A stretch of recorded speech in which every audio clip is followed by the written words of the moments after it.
What's up, what's up? It's your boy Corey B. So I still got snow on my hat. I walked with Kimberly to work today because the weather is intense out here in Wyoming. And I found this as I got back home, and I had done a live feed on my Instagram account as I was out there, right? I just was like, you know what? I'm walking back home about a mile, just under a mile. It's like 0.9 something. But walking up this hill, got snow up over my boots, and I got the wind. It's like, I don't know, 40-mile-an-hour winds out there blowing snow in my face and stuff. It's crazy. But it just made me start thinking, you know, because I was thinking about my boy Corey. And Corey and Colton, man, there's something else. The thing is kids got that Superman mentality, like anything can be done, right? Anything's possible. We lose that, unfortunately, as we get older sometimes. Thankfully, my mom instilled in me the idea of never saying the word can't, right? From the time I learned to talk, she told me that that was a bad word and I was not allowed to say it. I'd get in trouble if I said can't. Mom, I can't do this. I was in trouble. And I didn't want to be in trouble, especially when I was little. I didn't want to disappoint my mom, and the word can't was just off limits. It was like completely out of our vocabulary. And I've brought Corey and Colton up with that same mentality. You know, I told him about how Grandma taught me that, and then Grandma talked to him, and I've repeatedly talked to him about it. It's just a regular part of our conversation. There is no can't. There's not. And so sometimes you got to call audibles in life. You know, you've got a plan. You're doing this, and you know what? Something happens. Especially, you know, with life, there's so many variables that you don't know. You're never gonna know everything. You're never gonna be able to predict everything that's gonna happen, right? And any given moment, like it's April. It's April. We were enjoying, you know, weather in the 70s all last week. Every day we were getting up in the morning and doing our morning walk, and then after our morning walk, we'd come back and knock out their school. I'd knock out some work. We'd have some lunch, then we'd do some more school and more work, and then after that, we would go hit the park for, you know, an hour or two, and then we'd come back home. I'd do some work and things like that, and they'd hang out and play or whatever. Then we'd go get Mom, and we'd be back at the park again to do there's some walking trails that are huge around the facility that she works at in this giant legacy park that's next door to where she works. So it's like we just spent a lot of time over the last week and a half, almost 2 weeks, just outside, just embracing the nature. And I'm not saying you can't go embrace the snow. Absolutely, of course you can. But it's not exactly 40 to 50. It's supposed to be at its worst 50-mile-an-hour winds, and we're supposed to be getting 6 to 12 inches of snow within a like 36-hour window, right? It's nuts. Randomly in April, a winter storm blew in, and Wyoming's just windy. If you've never been, it's super windy here. It's always windy, but it's okay. It just is what it is. But that's the thing. See, we had a plan. Like, we have a car. Kimberly, it's time for her to go to work. We drive her to work. You know, that's the plan. It's so much ingrained in us as a plan. Get down, crazy kitty trying to get in my coffee.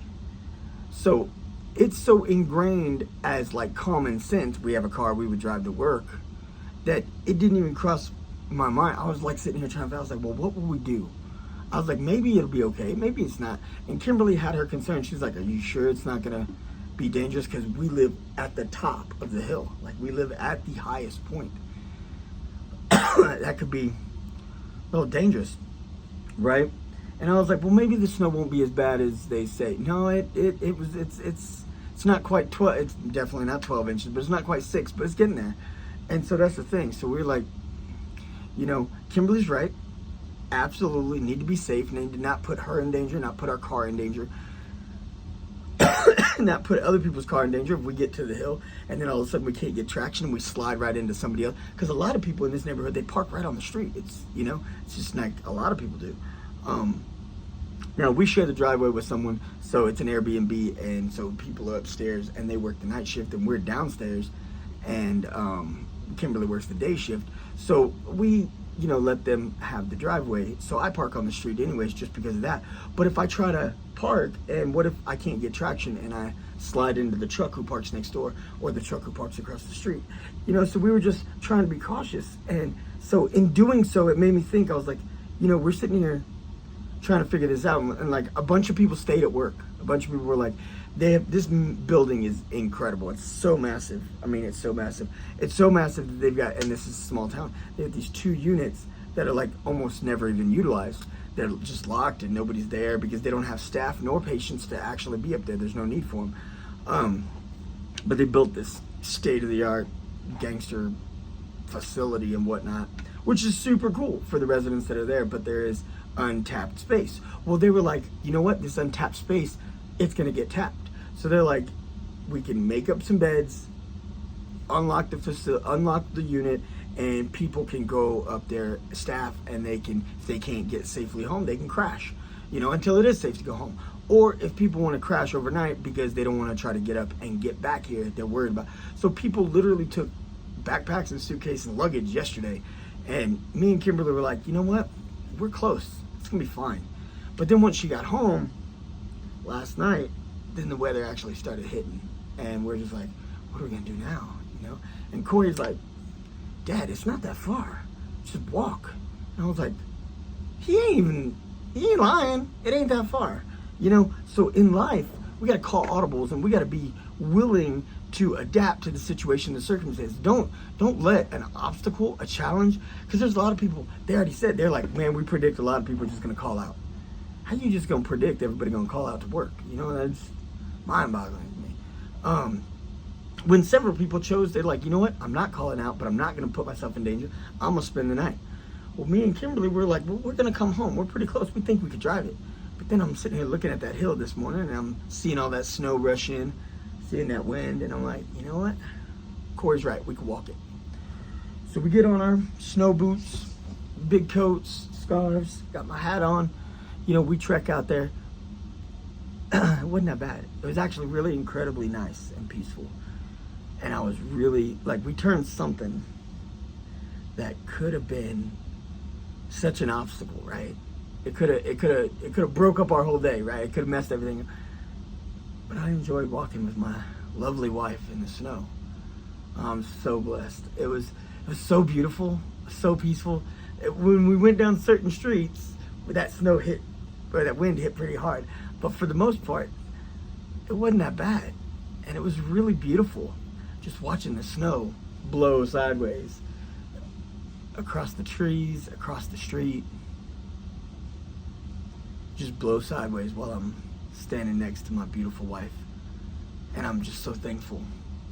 I'm so thankful. I'm thankful for Kimberly. I'm thankful for, I don't know, the beauty that's all around us that God gives us, right? And I am incredibly thankful for my boys who don't know limits. And sometimes it's Colton, and sometimes it's Corey. Today was Corey. But Corey was just like, what are you thinking, Dad? Just walk. No big deal. 6 inches of snow. Pfft. What are you talking about? Just walk. I love him. I love him for that. Just like, like nothing. So take the opportunity to adjust and adapt, because you never know how you adjusting and adapting is going to turn into such a huge blessing, and it's going to be so much more amazing. Like, I drive Kimberly to work every day. I mean, I do. And when I drive her to work, there's nothing wrong. It's not that I don't enjoy us driving to work, but I mean, we're literally in the car like 5-6 minutes, and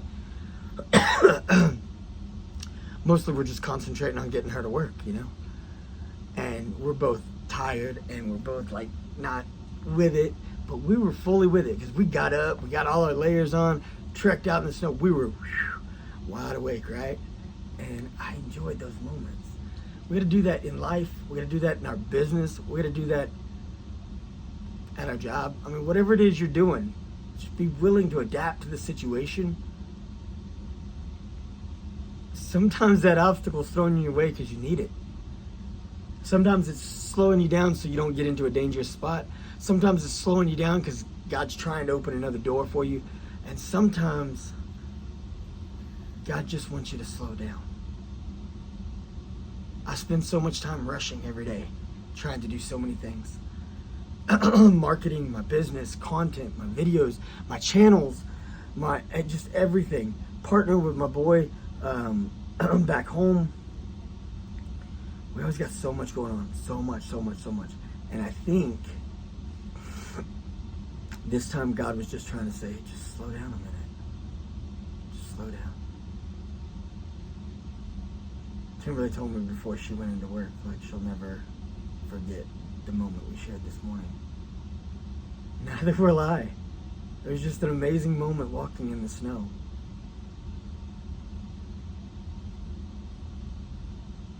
I remember when me and Kimberly, early on in our marriage, we had some obstacles that we faced.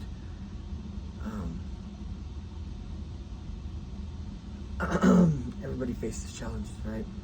Life sometimes kicks you in the teeth. We had a totaled car, loss of her in her business. She lost some clients. My business took a huge hit. We're trying to figure life out together, and we got married pretty early, pretty quick. Like, we met each other, and in less than a year we were married. From the time we met, and we, like, yeah. I asked her to be my girlfriend, and then we started dating, and then we got married. Like, it was just, and so we were still learning so much.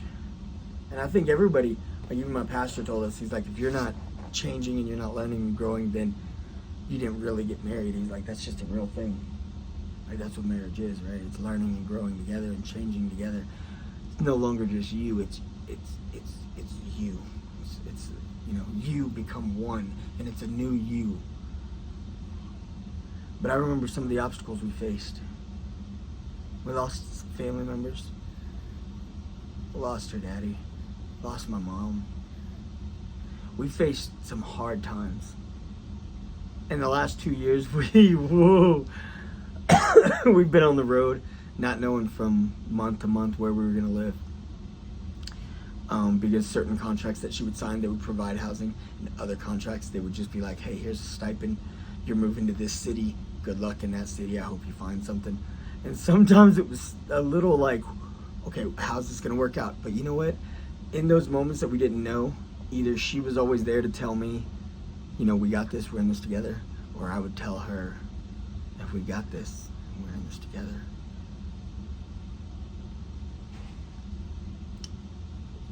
Couples that have obstacles, couples that face challenges, they're stronger than the ones that never do. And it's not because the obstacle makes you stronger, it's because of what you learn about each other. You'll never learn so much about someone or even about yourself than you do when you're in a bad spot. You got your back against the wall and you're like, what am I willing to do? How much fight do I got to get out of this spot? And then you learn who you really are. And they learn who you really are. And you learn who they are.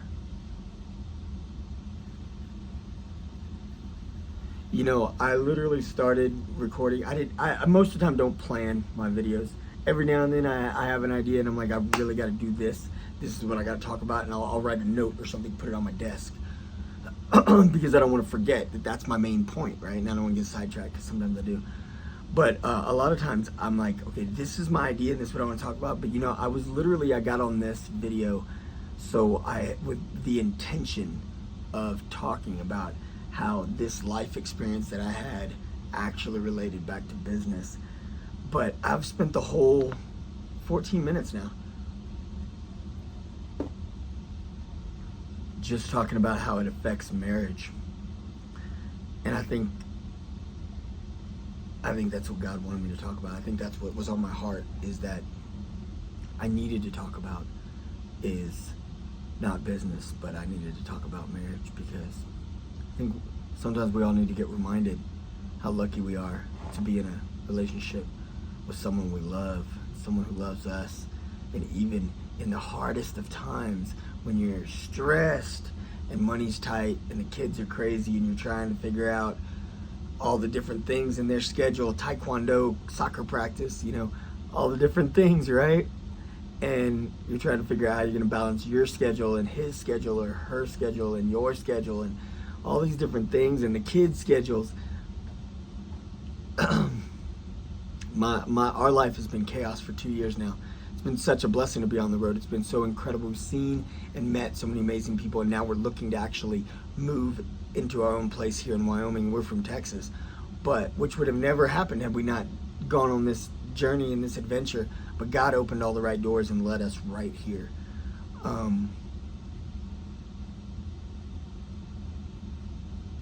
I said, it's been chaos.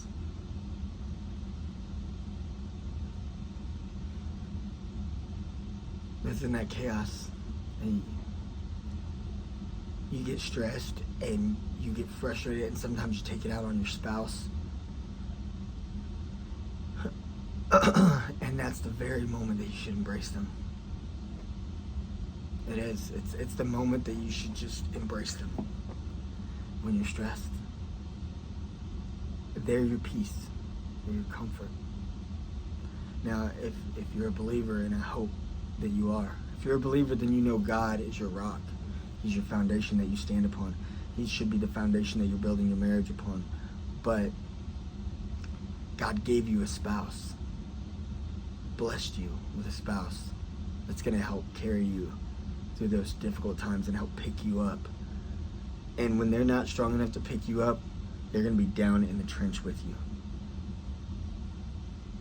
All right, I'm very thankful for my amazing, beautiful, sweet, thoughtful, loving, oh so sexy, super intelligent, wonderful, God-given wife. I'm so thankful God gave me Kimberly. And this morning, although it could have been a huge obstacle and a huge struggle, it wasn't. It was a gift. Now I'm going to carry this all day long, and I'll carry it forever. But I'm riding a pretty good high right now. Thank you, Lord. All right, whatever y'all face today, be sure, be thankful amidst the storms. All right, it's your boy. I'm out.